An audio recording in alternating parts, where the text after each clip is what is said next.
నమస్తే. ఇన్నాళ్ళు నన్ను సపోర్ట్ చేస్తూ, ఎంకరేజ్ చేస్తూ మీ ప్రేమని నాకు అందిస్తున్న ప్రతి ఒక్కరికి కృతజ్ఞతలు. అలాగే ఈ వీడియో కూడా ఖచ్చితంగా మీకు ఉపయోగపడుతుంది. లైక్, షేర్ అండ్ సబ్స్క్రైబ్ చేసి మీ సపోర్ట్‌ని నాకు అందించండి. అలాగే ఈ వీడియో పట్ల మీకున్న అభిప్రాయాన్ని కామెంట్ సెక్షన్‌లో కామెంట్ చేసి తెలియజేయండి. ఇప్పుడు వీడియోని చూద్దాం. నమస్తే, వెల్కమ్ టు అవర్ ఛానల్. నేను పద్మిని. ప్రస్తుతంతో పాటు ప్రముఖ ఆధ్యాత్మికవేత్త, వాస్తు జ్యోతిష పండితులు, లలిత ఉపాసకులు, వాస్తు జ్యోతిష శిక్షణ నిపుణులు బ్రహ్మశ్రీ నానాజీ పట్నాయక్ గారు మనతో పాటు ఉన్నారు. మాట్లాడతాం. సార్ నమస్తే. సార్ శ్రీమాత్రే నమః. సార్, బోర్డు మీద ఆల్రెడీ రాశారు, శని వక్రగతి జరగబోతోంది. 4 నెలలు సార్, 4.5 నెలలు దాదాపుగా మనకి 29 జూన్ నుంచి 15 నవంబర్ వరకు ఉంటుందండి. అంటే ఏమీ లేదు, ఇది వెనక్కి తిరిగి ఉన్నట్టుగా కనిపిస్తుంది, కానీ మనకి సర్క్యులేషన్ లో వెనక మకర రాశి మకరం వైపు తిరిగిన ఫలితాలు వస్తూ ఉంటాయి. దానివల్ల ప్రతి లగ్నం వారికి, లగ్నం తెలిస్తే లగ్నము, లగ్నం తెలియకపోతే రాశి వారికి మంచి విషయాలు ఉంటాయి. ఇందులో పాజిటివ్ ఉంటుంది, జాగ్రత్తలు తీసుకోవాలి. అదేవిధంగా ఇది వక్రగతి వల్ల పర్టికులర్ గా ఈ వక్రించిన శని దీన్ని చూస్తున్నాడు. సో 29 జూన్ నుంచి 13 జూలై వరకు ఇక్కడ ఉంటాడు కుజుడు. సో 29, 13 వరకు, అంటే దాదాపు ఒక 15 రోజుల పాటు ఇది ప్రపంచ వ్యాప్తంగా కానీ దీని ప్రభావం ఉంటుంది. అంటే ఎట్లాంటివి సార్? విపత్తులు అట్లాంటివి? విపత్తులు అదేనండి. ఇప్పుడు కామన్ గా మీరు గమనించినట్లయితే ఈ శని సామాన్యంగా చూస్తుంటేనే మనం గతంలో కూడా చెప్పుకున్నాం, పేరుకి వర్షాకాలంగానే ఎండలు బాగా వస్తూ ఉంటాయి. ఒక పక్క బాగా ఎండ వస్తుంది అనేసరికి ఇంకో దగ్గర విపరీతమైన వర్షం పడుతూ ఉంటుంది. అంటే ప్రకృతిలో ఏదైతే బ్యాలెన్స్ అనేది తప్పుతుంది శని కుజులు ఎప్పుడైనా వీక్షించుకుంటున్నా కూడా. అయితే దీనివల్ల మాత్రం ఎట్టి పరిస్థితుల్లో ఇప్పుడు చూడండి, మనకి ఈ ఫ్లష్ ఈటింగ్ బ్యాక్టీరియా ఏదో అంటున్నారు, దాదాపుగా 2006లో వచ్చింది జపాన్లో. ఇప్పుడు కాదు, 2004లో వస్తే 2006లో దాన్ని డిటెక్ట్ చేశారు. 2006 నుంచి ఉన్నటువంటిది, అదేం కొత్తగా ఇప్పుడు ఇండియాకి వచ్చేసి ఏదో అయిపోతుంది అనుకునేటువంటి భయం అయితే పడాల్సిన పని లేదు.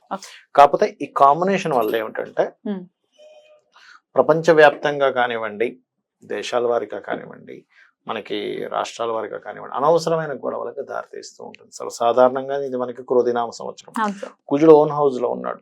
ఇన్ని రోజులు శని చూస్తున్నందుకు ఆల్రెడీ జరుగుతున్నాయి. వక్రించి చూస్తున్నప్పుడు ఇంకొంచెం డిఫరెంట్ గా గొడవలు, అందులో ముఖ్యంగా సరిహద్దుల్లో ఉండేటువంటి ఈ భద్రతను కల్పిస్తున్నటువంటి ఈ యొక్క సైనికులు కానీ, పోలీస్ డిపార్ట్మెంట్ మీద కానీ కాస్త ఎక్కువ ప్రభావం చూపిస్తుంటుంది. అంటే వాళ్ళకి కొన్ని స్ట్రిక్ట్ రూల్స్ ఇవ్వడం, ప్రెషర్ ఎక్కువగా ఉంటుంది. ఎందుకంటే వక్రించిన శని చూస్తున్నాడుగా, అందుకని. అండ్ అదే విధంగా కొన్ని అల్లకల్లోలకు సంబంధించిన దేశం ఏదైనా దేశవ్యాప్తంగా, ప్రపంచవ్యాప్తంగా ఏదైనా కొన్ని నిర్ణయాలు తీసుకునేటప్పుడు మనకి పిఎంలు కావచ్చు, వాళ్ళు ఆ నిర్ణయాలను కొంత వ్యతిరేకిస్తూ కొన్ని అల్లర్లు జరగడం కానీ, కొన్ని తీవ్రమైన నిర్ణయాలు తీసుకోవడం కానీ, ఇటువంటివి జరుగుతూ ఉంటాయి. అదొకటి మెయిన్ గా చూసుకోవాలి ఈ శని వక్రగతి అండ్ ఈ కుజుడు దృష్టి పడడం వల్ల.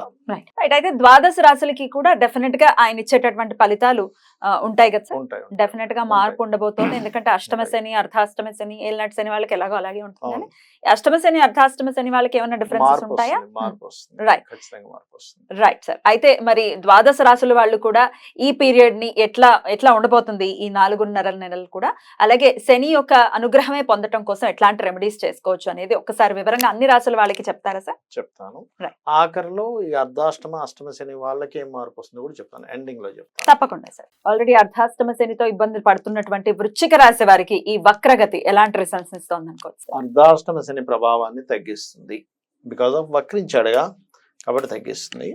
అలాగే కొంచెం ధైర్యాన్ని పెంచుతుంది ఏదైనా ఒక విషయం మీద. అంటే ఇప్పుడు ఇన్ని రోజులు ఏంటంటే అర్ధాష్టమ శని, నాకే పనులు అవ్వట్లేదు, ఏదో ఇల్లు ప్రారంభించాను అది ఆగిపోయింది, లేకపోతే ఇంకోటి ఏదో అనుకున్నాను, ఒక ఎడ్యుకేషన్ పరంగా కూడా ముందుకు వెళ్ళి అది ఆగిపోయిందనే దీని నుంచి బయటపడతారు ఇక్కడ నుంచి కొంతవరకు ఈ 4.5 months. అలాగే యువకులకి వివాహ సంబంధాలు కుదరడము, విదేశాలకు వెళ్ళడము, లేదా మరికొంతమందికి విదేశీ సంబంధాలు కుదురుతాయి.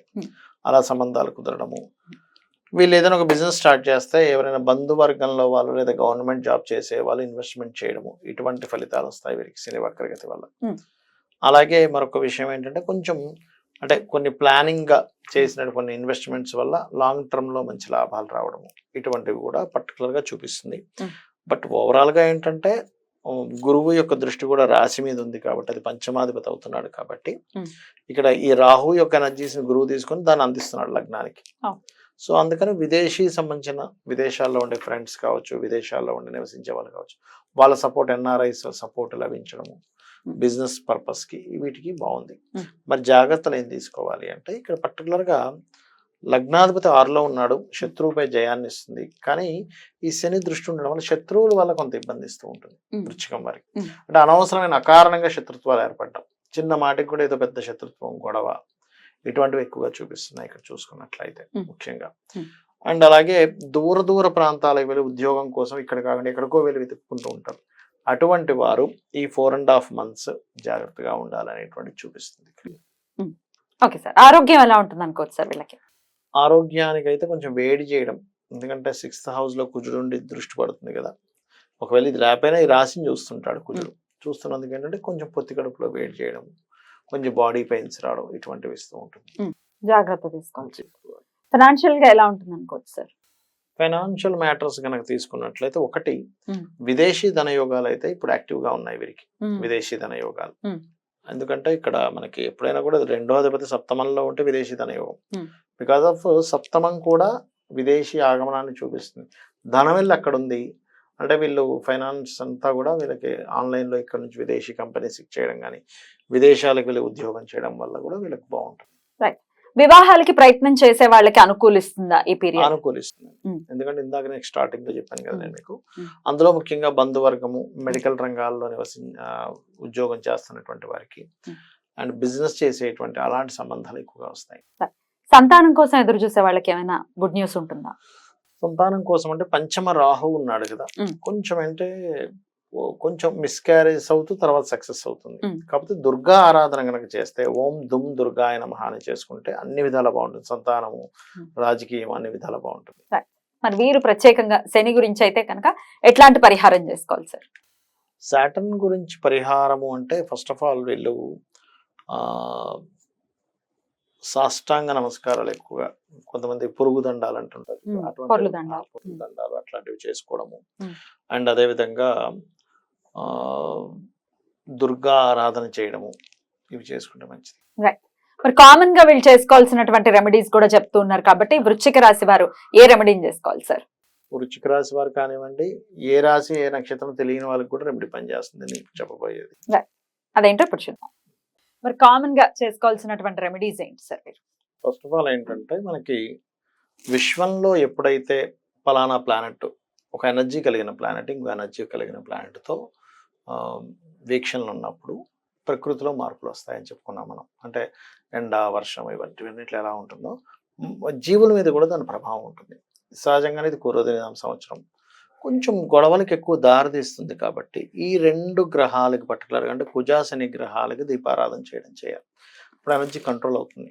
అలాగే బెల్లము, క్యారెట్స్ ఈ 2 పదార్థాలని గోవులకు తినిపించడం చేస్తూ ఉండాలి.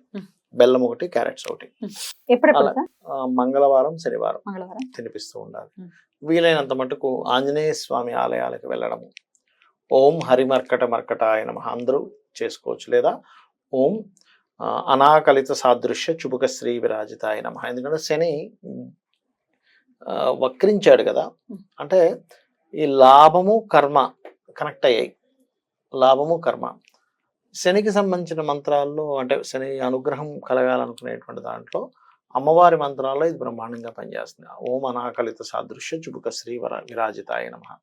దీంతో పాటు ఓం శ్రీమాత్రే నమః ప్రతిరోజు చేసుకుంటే అంటే మనకి బయట ఎలాగున్న పరిస్థితులు మనకి ఇబ్బంది కలగకుండా ఉంటుంది. బయట పరిస్థితులు గొడవలు జరగవచ్చు, రకరకాల అవ్వచ్చు, డిఫరెంట్ ఇవి అవ్వచ్చు, కానీ వీళ్ళకి సేఫ్గా ఉంటారు ఇది చేసుకుంటే.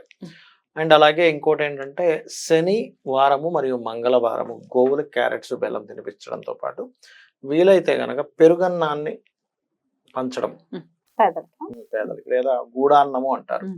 అంటే మనకి మన బెల్లంతో తయారు చేసిన పదార్థము కొంచెం నెయ్యి కూడా వేసి దాన్ని అమ్మవారికి నైవేద్యం కాబట్టి ప్రసాదంగా కనుక పంచినట్లు. 2.5 నెలల తర్వాత ఆయన మీనంలోకి వెళ్తారా సార్? మీనంలోకి ఇంకా ట్రాన్సిట్ కూడా ఉంటుంది కాబట్టి మేషరాశి వారికి ఏలినాటి శని స్టార్ట్ అయ్యే పరిస్థితి ఉంటుంది. రైట్. సో ఈ 4.5 months మీరు ఇందాకే చెప్పారు మేషరాశి వారికి మంచి కాలం అనే చెప్పారు. మొత్తం ఓవరాల్ గా ద్వాదశ రాశుల వాళ్ళకి కూడా ఎట్లాంటి రిజల్ట్స్ ఇవ్వబోతున్నారు, శని వక్రగతి అనేది వివరంగా తెలియజేశారు. రెమెడీస్ ని కూడా చేసుకున్నారు. డెఫినెట్ గా ఇవి పాటించుకుంటూ ఈ 4.5 months కూడా అందరికీ పీస్ఫుల్ గా వెళ్ళాలని మనస్ఫూర్తిగా కోరుకుంటూ కృతజ్ఞతలు సార్. నమస్తే.